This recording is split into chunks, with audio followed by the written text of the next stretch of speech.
Okay, hi everybody. Welcome to another One Firm webinar. We are very, very excited to be with everybody. I am sitting here with, we were just reminiscing, Lindsay Griffiths. So Lindsay, how's it going? We're going to introduce you, but what's going on? I know that you're back at home because I know that background and I know those shades. So I know where you're at. You're a longtime friend of Nexl. We've done podcasts together. We did some fireside chats together. We've done a lot of content. What's going on? How have you been?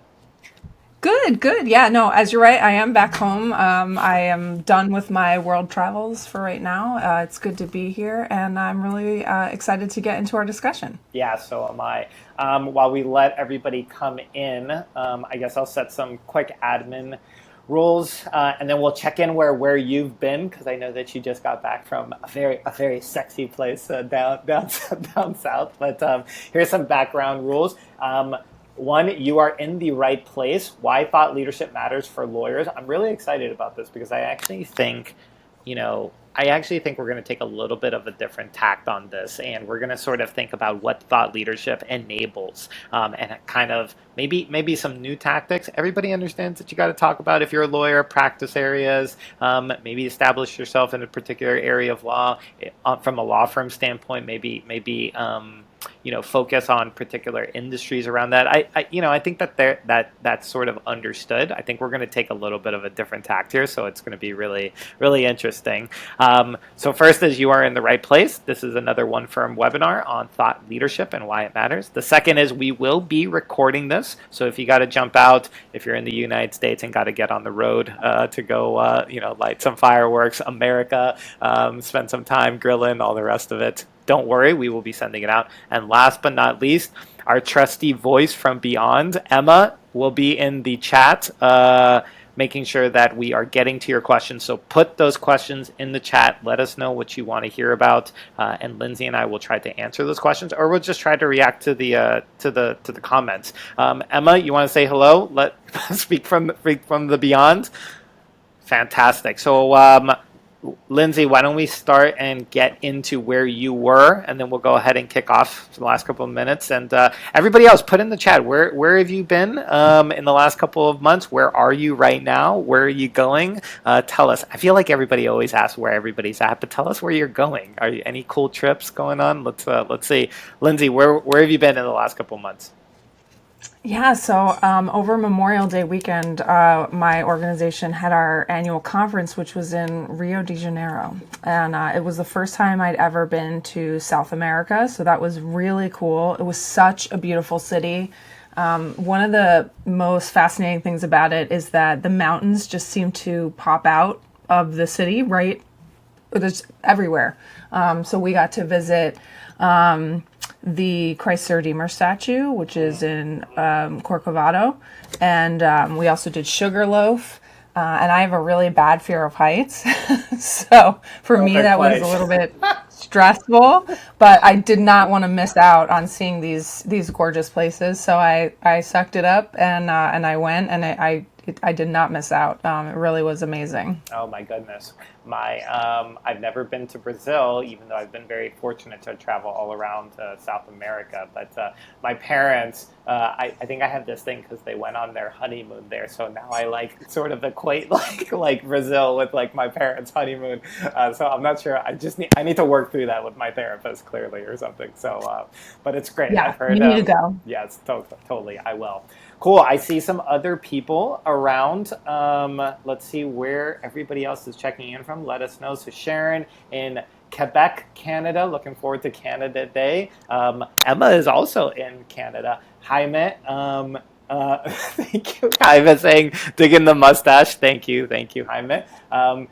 New Jersey. Hi, Lynn. What's going on? Hi, Jamie. I'm not sure where you... Yes, great. Lindsay, I'm afraid of heights too. Great. Let's see where else we got people from. We have Martin in the house, and yeah, a couple other people. Very cool. Andres from Chile, beautiful place. I have been there. Wonderful, wonderful place. Yes, Chile. So great. Great Spanish. The Chilean Spanish. Very, very interesting. We actually it's so funny. Chile. we did a session on women in the law and women in business development, and we were talking with Rachel Frattini, and she's Brazilian, but she moved to Chile. Our Spanish is awful. She moved to Chile, and she was talking about how she had to learn Chilean Spanish, and because they have some very specific dialects, and some, I don't know what the technical term is for that, but they there's oh, Rachel works for our firm. Yes, hi Andres, wonderful. So she was fantastic, and she was talking about her story was wonderful about how she went from Brazil to Chile. All right, so why don't we go ahead and get started? I'm going to go ahead and let's go to the next slide here. We're going to be talking, like I said, we're going to be talking about a little bit of a different sort of take on thought leadership here. We're going to go through three sort of pillar topics. Why is authenticity important in thought leadership? I think it's something that people don't necessarily gravitate toward naturally, Lindsay. I think this idea of thought leadership is sometimes, at least traditionally, thought of as, well, it's just I'm establishing myself as the smartest lawyer in the room on a particular practice area. But, the truth is that maybe times are changing, or maybe not, that's still important, but another dimension might be important. The second is, how does thought leadership help with networking? We're going to sort of connect these two things. And the last is, how do you measure results? How do you know what's working? So, yeah, what do you, let us know in the chat, everybody, what are you sort of interested in? Is there anything that you want us to cover about thought leadership? But Lindsay, tell us, you have first of all, let's start with your background. You want to introduce yourself a little bit more deeply and kind of your intersection with thought leadership in that role. That would be, I think, really helpful. Sure. So my background is that I'm the executive director for the International Lawyers Network, which is an association of about 90 law firms in 67 countries. We're in 150 jurisdictions. I've been with the ILN for 18 and a half years, which is a long time. And in terms of thought leadership, I've been blogging since February of 2009 over on Zen and the Art of Legal Networking. Which is sort of, it's not the birth of blogging. Obviously, blogging started way before then, but it's fairly early on in terms of legal blogging. And I was an early adopter of social networking as well. Mm-hmm. Absolutely. Can I ask, just to complete this, how does thought leadership with the ILN, how does thought leadership weave itself into the programming, into the thinking of sort of the legal network? You want to just sort of unpack that a little bit, and maybe from your 18 years looking out, how does thought leadership, how does it work within the context of a law firm network, let's say? Well, for me, it's sort of got two different facets. There's the part that I take, and for me, it's been really important. In the early days, when I first joined the network, nobody really knew who I was. When I joined the network, our executive director was my father. So everybody knew me as, Alan's daughter. And I had to really prove myself. Obviously in the legal network, it's not unusual for someone's child to come into the firm and be a lawyer and do that type of thing. So nepotism is not dead in the legal industry by any means. But I still had to prove that I was worthwhile, that I knew what I was doing, and that I had something to contribute to the ILN. And so to do that, thought leadership became very important. And I did that in a number of ways. Early on, my dad said, I want you to speak at every conference on, a topic that showed that I did more than just planning our events.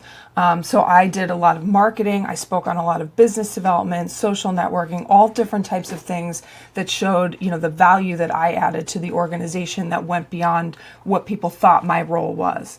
And then I began to do that through my social media as well, especially blogging. The first time I ever decided to blog was because I was active on Twitter, and I realized that I had more to say beyond just at that time, 140 characters. And so I wanted to respond using a blog post, and that's really how I got started. And over time, I realized that I could use that through the network to share my thoughts, And what became interesting is that as I wanted to transition my role from director of global relationship management, was my original role, to something more senior, I could use my blog to do that as well, and the types of messaging I was doing at the conference as well too. So less about marketing and content marketing, and more about leadership topics. So I did that very strategically so that people would start to see me in that leadership role, both in a public way and also within the network. Wow. And the second thing is within our network itself, obviously. So Right. our members obviously will do a lot of thought leadership themselves. I can work with them on how to do that, but they also have their own marketing departments and business development professionals who help them do that. But we can use the network to push that out. A lot of them will work together to put together thought leadership pieces too, and they get to know each other well enough to be able to do that. And so we can promote those thought leadership pieces. We'll do panels at the conferences. They'll do webinars together. There's a lot of articles and other types of content marketing that they'll do. And those thought leadership pieces are very valuable to help establish them as experts in their fields. And we'll get to this a little bit in how you measure results, but it really depends on the goals that you have as a lawyer, or as a professional, as to what you want to achieve when you decide that you're going to be a thought leader. But what is it that you want to achieve with that thought leadership? So do you want to be thought of as a thought leader? Do you want to get more clients? Do you want to get a certain type of clients? Do you want to achieve more revenue? As to how you sort of move through that process. So for me, as an example, when I wanted to be seen more as a leader and not as a marketing professional, I did certain types of things, and the lawyers will do the same as to how they will develop their own thought leadership. Yes, amazing. I love the vignette around you developing through blogging into this leadership role out of that. That's fantastic. I didn't actually know that story. Of course, I've read your blog. Fantastic blog. Wow, it's so cool. I haven't blogged for that long, but have you ever gone back and read some of your earlier posts? Is it it's kind of like reading a diary, I guess, in some sense. But do you do this? Is this like an exercise that you reflect on? I do, because what's really funny is what I've done the last couple of years, having been so busy, is that I will go back and revisit posts and rewrite them for now, and then and send them out again. And people are like, "Wow, that's really smart." I'm like, "Yeah, it was great when I released it 5 years ago too." But although some stuff, the earlier I go back, the less smart it is. Although, some stuff is still relevant. The first post I ever wrote was, the death of the billable hour. Oh my and God. It's still here. I mean, I'm just like, can we please do away with it? Will we ever do away with it? But it's really funny to see how some themes are still relevant, even, so many years later, 14 years later. But, other things, the way that I write is much different now than it was at the time. But a lot of the same themes are still relevant. Just the way that I write has progressed a lot. Yeah, amazing. Okay, so why don't we dive into maybe our first pillar, and Jaime, I know that you wanted to know how AI and generative AI and large language models, I just got back from Legal Geek, and Legal Geek is all about legal innovation, and of course, the only thing that anybody talked about was artificial intelligence, effectively. So it's on the top of everybody's mind. But maybe we can tackle that, Lindsay, together in terms of what we think in terms of content production, content distribution, all the rest of it. LinkedIn just updated their algorithm to reflect the fact that generative AI. They're training their own AI to pick up on generative AI. Everybody think of that. They're using AI to read other AI's writing. Very, very interesting how that's going to happen. But let's talk about the first thing, which is authenticity, and why is authenticity important? What are we even talking about? Why is authenticity even layered into this idea of thought leadership? And why? Well, I feel like it's a very timely thing, because yes, maybe you'd always want to be authentic, but is there something about 2023 that means authenticity is really sort of breaking through? I want to get your thoughts on that. Why authenticity is important. Well, I mean, it's something I've blogged on a lot. I think, your point about AI is really relevant there because, Right. that I think is why it's more relevant than ever now.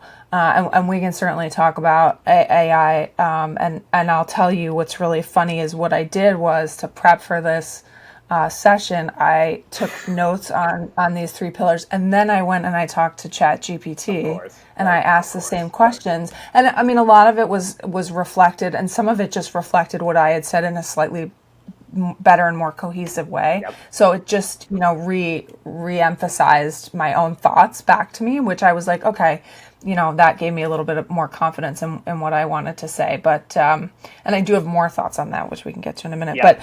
But Merriam-Webster says, authenticity is being real or genuine, true or accurate, made to look or be just like an original. And what I always come back to is what we've always said about doing business with a lawyer is that people want to do business with someone they know, like, and trust.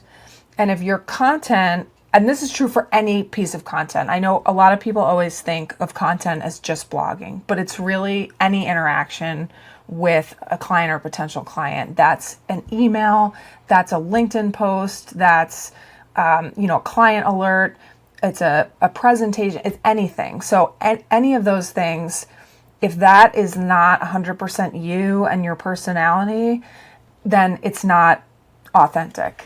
And that, so I always think of things like your LinkedIn profile, if it's written in the third person, Right. that just feels really not genuine to me.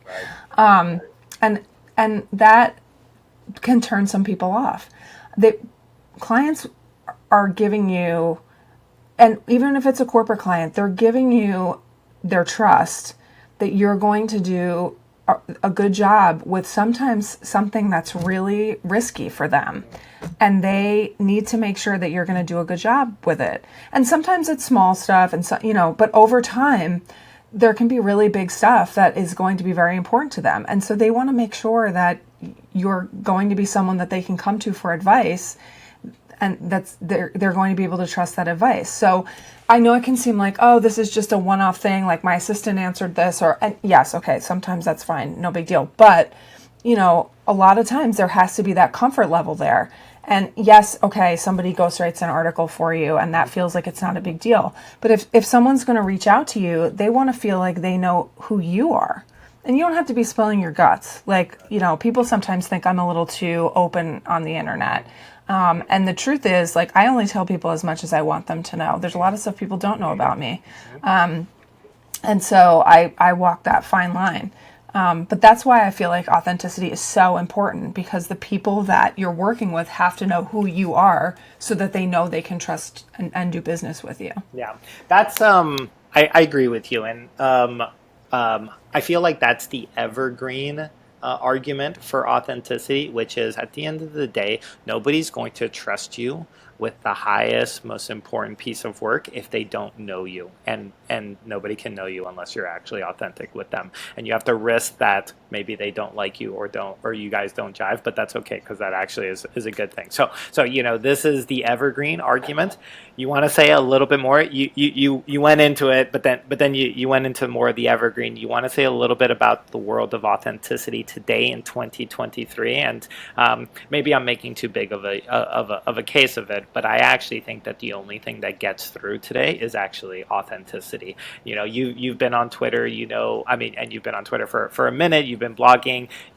What people resonate with deeply now is of course they want to be educated, certainly, but they want to hear a perspective, right? And they want to hear a person's unique world view, viewpoint, all the rest of it. Of course, when you go there, you risk people's not risk. Let's not use use the R word. You have to say something. You have to say something in a certain way. But I'm not saying anything. I'm not saying anything controversial when I say there's more content than ever before, than ever, and ChatGPT is just going to exponentially increase that. Across many mediums, and authenticity and perspective is really what tends to break through in a 2023 world. Fair? A little bit overhyped, underhyped. Is this true? What do you I mean, think? not at all, Yeah. not at all overhyped. I think, your point about the amount of content that's out there is absolutely accurate. The truth is, this is the differentiator, right? Where none of us is for everybody, nor do we want to be. So, you're out there and you're giving your unique perspective. And I mean, yes, when you're thinking about it, you're like, okay, yes, I want all the clients, I want all the work. But in truth, you don't. You want clients that are right for your business, right for the type of practice you do, and right for your personality. And when you're authentic, that's who you're attracting. And so when you go out there and you put your personality as a lawyer and couple that with the type of work you do, the type of clients you serve, that's who you're going to attract. If you're just very, you stick to the legalese and you're very bland, then you could have anybody, and that's not really effective. First of all, it doesn't tell clients who you are or what you really do, and it doesn't, as you said, there's so much noise out there, then it doesn't really stick out, and it's not memorable either.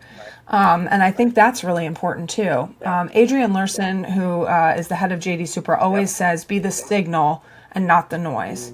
And I think to me, that is really the key here. Yeah. You want to stand out from the crowd, and that we can only be ourselves. And when we are ourselves, we attract the people that are meant to be, that we're meant to attract. Yeah.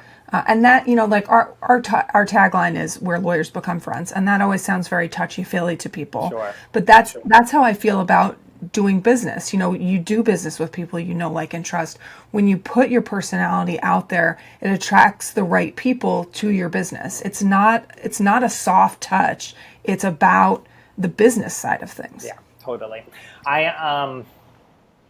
Yes, I take your point, and I think sometimes we're going to get to our next pillar here, but just to put a cap on this, sometimes I feel like the legal industry is still stuck in the idea that lawyers are kind of like open heart surgeons, and the best open heart surgeon is going to go in there, and it doesn't matter if you know or like me, the best open heart surgeon, you just want the best one to get done.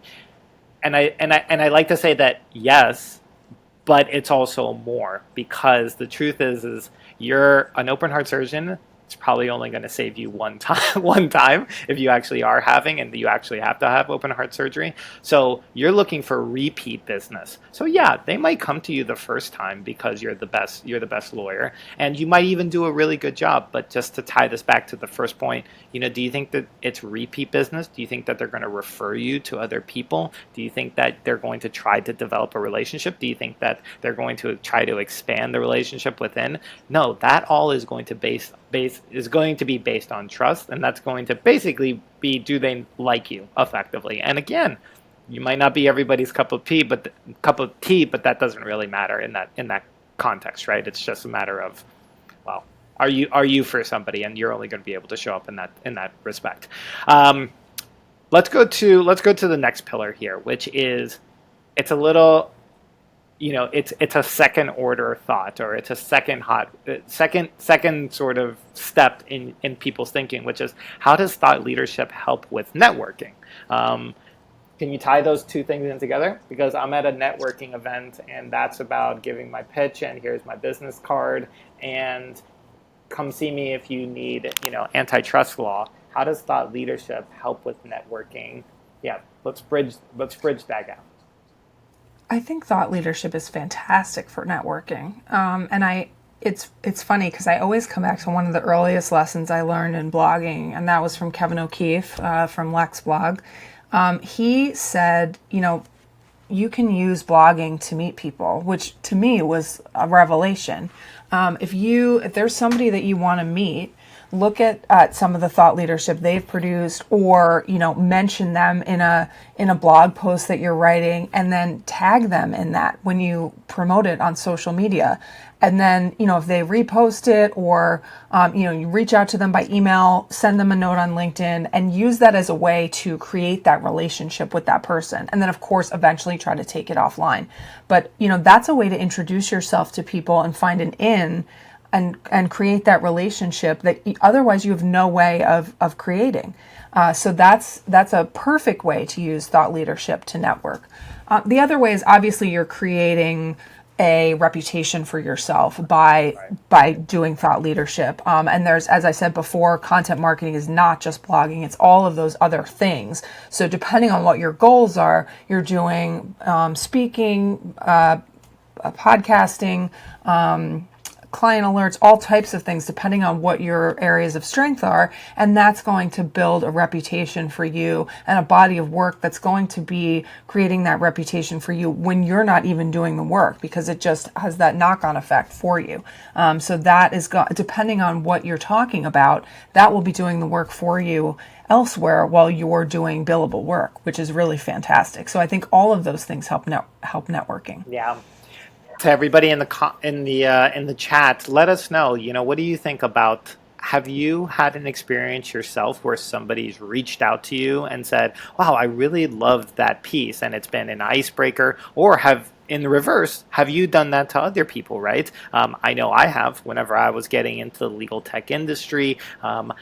Just the ability for me to bridge conversations with other people based on what they had put out was just such a lifeline to me. Nobody knew me from Wednesday, but whenever I was able to bridge that and say, "Hey, I really connected with X, Y, and Z," my God, what a quick way to sort of develop a cadence and reputation.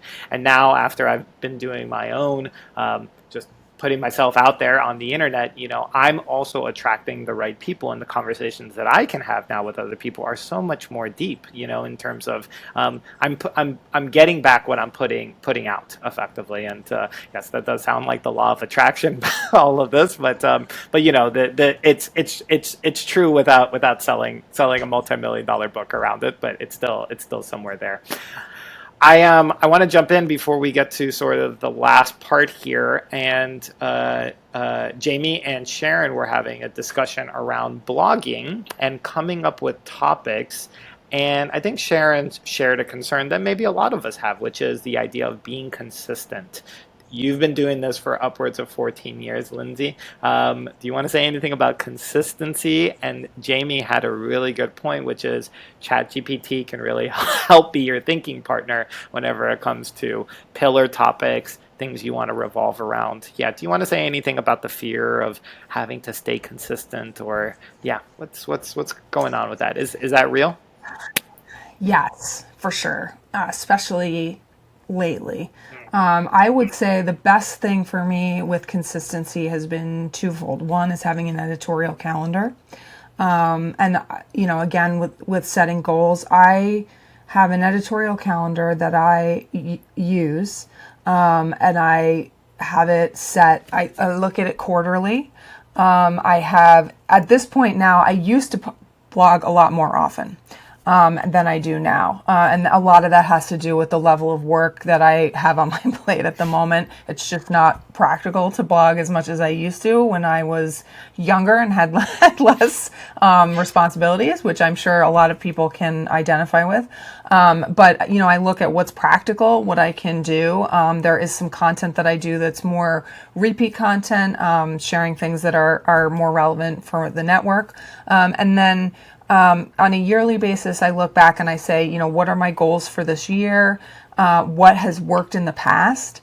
And what do I want to continue doing? I look at my analytics, what's done well, and what do I want to continue doing?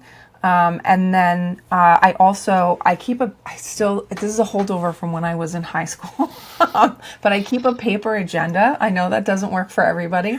And then every week I look at my editorial calendar and I do the analytics for the previous week, and I do what's on the editorial calendar for the following week. So I know what's coming up, and that keeps me really consistent in terms of what I have coming up. And sometimes I'll bring in guest posts. Speaking of networking, that's another great tip for ways to network.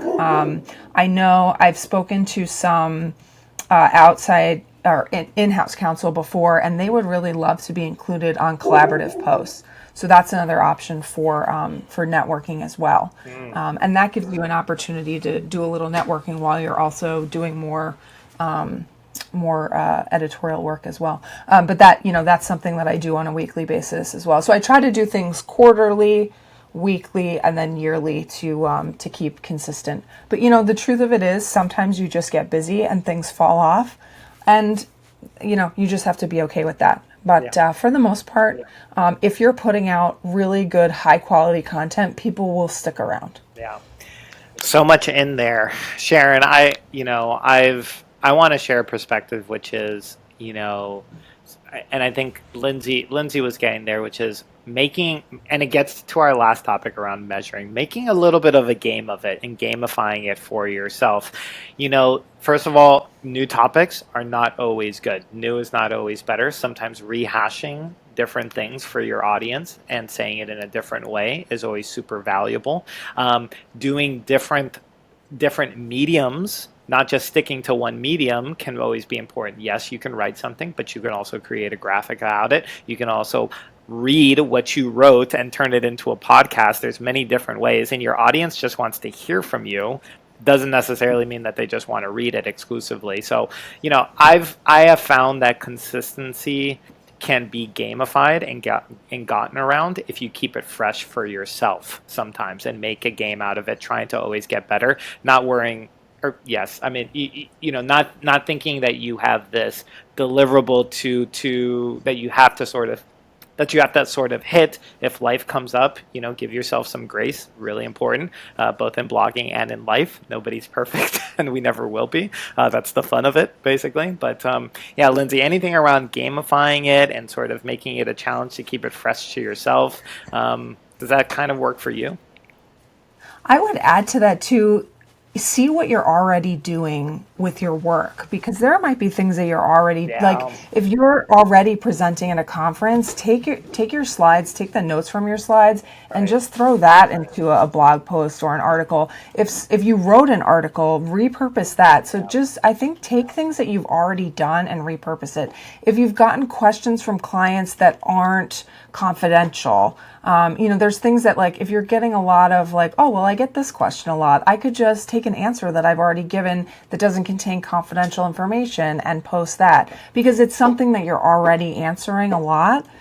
So, as Ben suggested, gamify it and make it a challenge for yourself, but also just repurpose the stuff that you're already doing, because one, you've already done the work, and two, it's things that other clients have asked you. So that's the same type of stuff that your existing clients and potential clients are already going to want to know. And as Ben said, do things that in different ways so that it's going to be the same information, but something in a more creative way that's going to make it more interesting for you. So you don't feel like it's just this slog that you're trying to get through. There's so many different tons of ways that you can create content that it doesn't have to be just blogging or article writing. Yeah. Okay, so we're going to get to our last pillar. We're going to come home. I think Emma pop in there, but I think we've gone to a lot of the questions. We're going to end after this. Maybe Lindsay, let's just go into ChatGPT and maybe package that up exactly in terms of what we think that paradigm is presenting. But you already talked about measurement, and measurement's important because you want to do what is important and what is working. But I want to provoke this a little bit sometimes and say, you can also get to use engineering language. You can get in like local optimization, where you're just optimizing for one type of thing. And a lot of content creators now in the whole content economy world, they get very audience captured in terms of their audience only wants to see, if you do the dance on TikTok, they just want to see the dance in 5,000 different ways. And all you do is the same dance over and over and over and over. So, that's just a kind of a vignette into this world of what kind of happens whenever you measure. Metrics actually can fail you. I got back from Legal Geek yesterday, and there was this whole talk about how when metrics fail, and they gave this example about how there was a flood one time and it was 3 feet high, so the city built a 3 foot high wall, but the next flood was 4 feet tall, right? So you can get all messed up with metrics, and that's when metrics actually fail you. You want to talk a little bit about one, measuring is good. Measuring is good. And then maybe we can go into this counterintuitive idea that yes, measure, but also keep some flexibility here in terms of trying things out. Yeah, let's go there maybe. Yeah, for sure. I mean, things always change in the legal industry too. It's not just, constantly revamping what you're doing. I mean, look at the last 6 months. I mean, as you say, ChatGPT, who a lot of people might not have expected that. So you do have to be flexible for what is happening in the legal space, as well as looking at what you're doing already. I think that's why I like having goals, but also being flexible. So for me, I think that's one of the reasons I like looking at things quarterly as well as doing a yearly plan.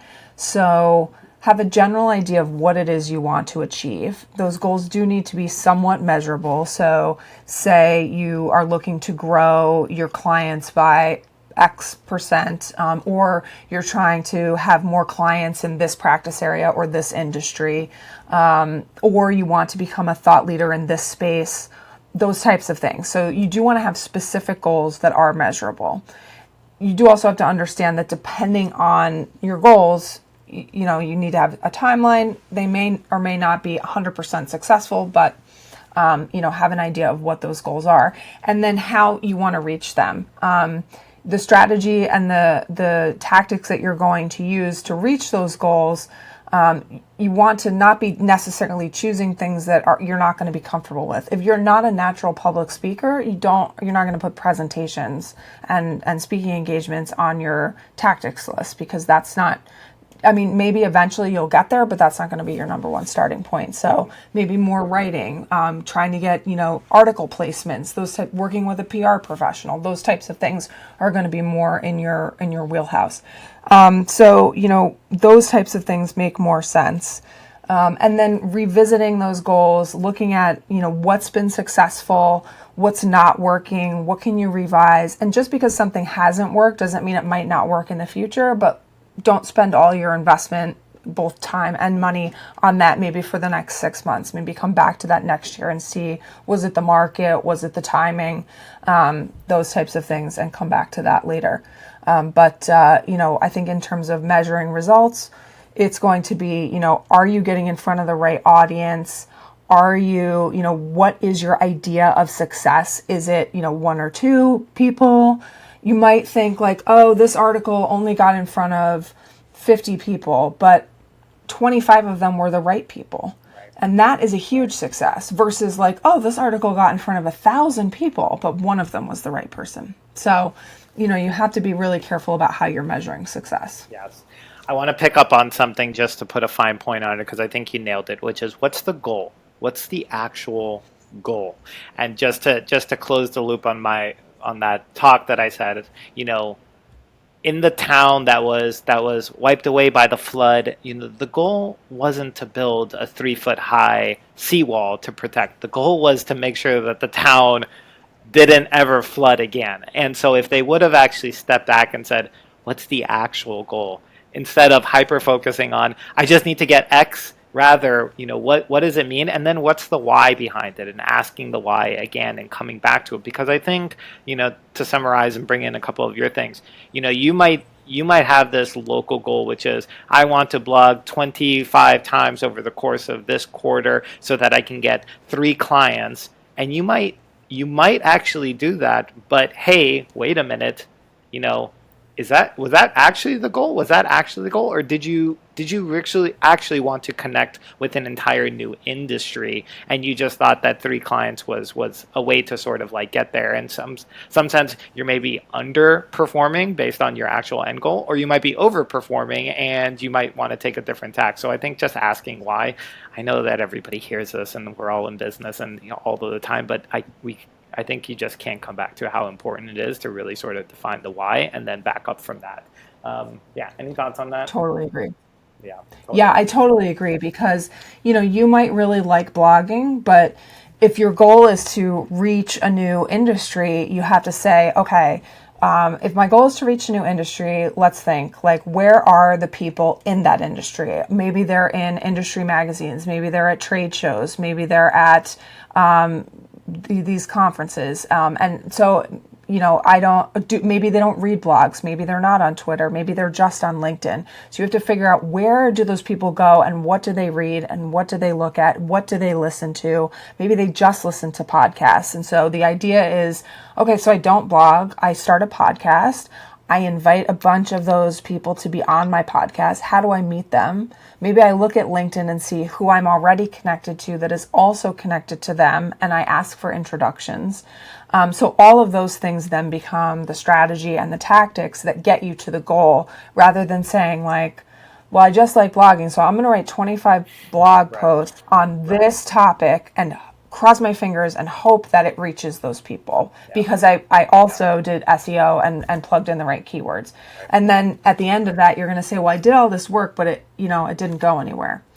So I think, to your point, it really is about setting the goal first and then building the tactics and the strategy into the goal, rather than starting with the tactics because you like them. Or, more to that point, hearing that there's a new tactic out there that sounds really cool and fun, like ChatGPT or TikTok, or, name the latest craze, and saying, how can I make this fit whatever my goal is? Yes. It's much better to start with the goal, figure out where the audience is, and then go from there. Oh my goodness. We could actually go even further, because lovingly, I love this industry, but my God, everybody doing win alerts, and I do a win alert, and then you do a win alert, and we're all win alerts, and the entire thing is we're optimizing for the most win alerts in the least period of time. Oh my God, like, how many win alerts does the general counsel need? That's what's the point? Is the point to be the win alert maximizer? I'm not sure.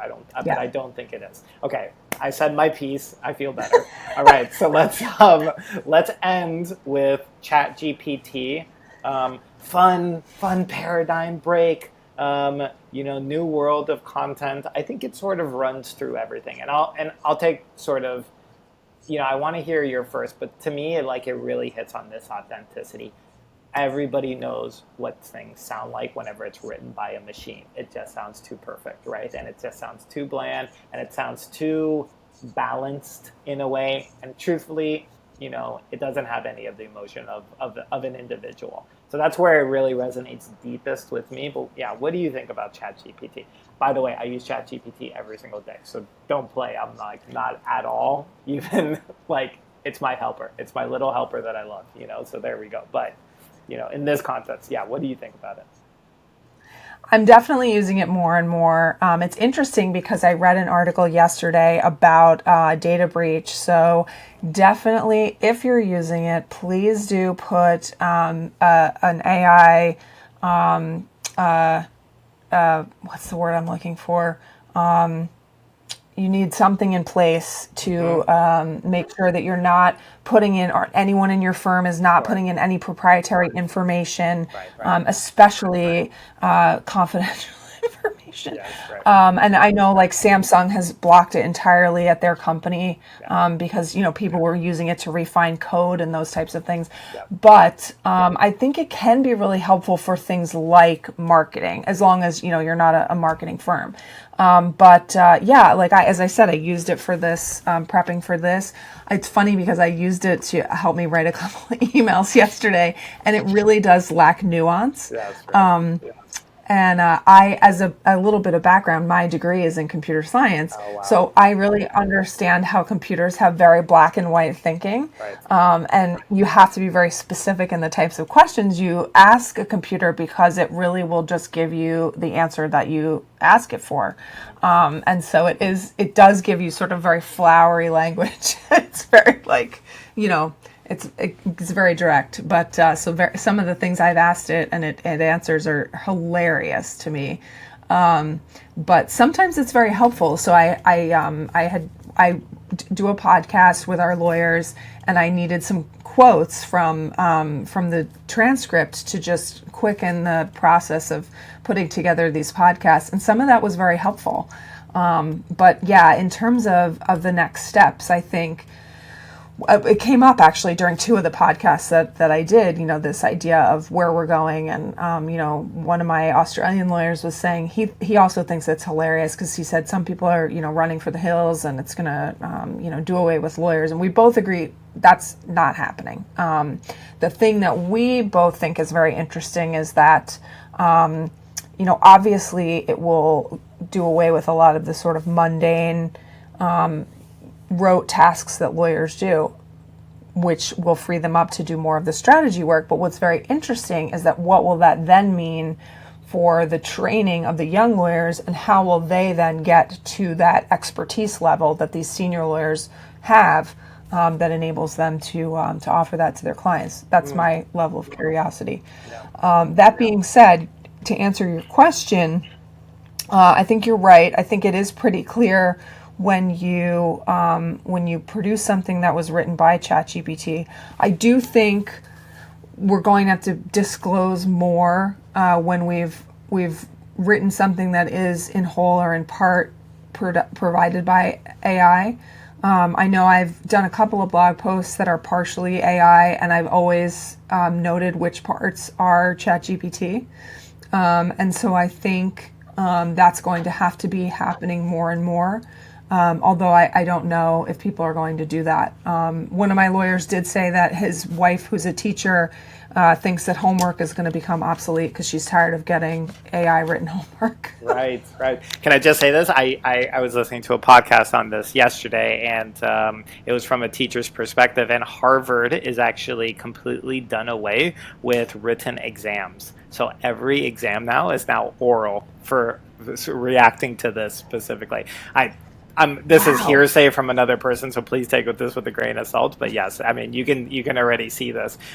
What also came out, which was interesting, was that teachers were now using it to grade students' papers, and the students' papers were also written by ChatGPT. So you were using ChatGPT to grade another ChatGPT.